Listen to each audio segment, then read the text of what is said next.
આદિગુરુદેવ સદગુરુ સ્વામી શ્રી મુક્તાનંદ સ્વામી રચિત પંચરત્નમ ગ્રંથ વિવેક ચિંતામણી ચોપાઈ 11।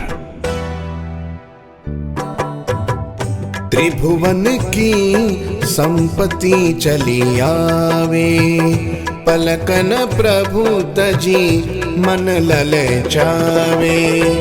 उनके शरण रहो मद खोई, विमल विवेक करो शुद्ध होई।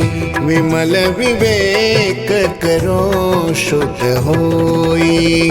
ત્રિભુવનની સંપત્તિ સામે ચાલીને આવે છતાં પણ જે પળ માત્ર લલચાતા નથી એવા સંતના ચરણોમાં પોતાનું મદ છોડીને રહેવું જોઈએ।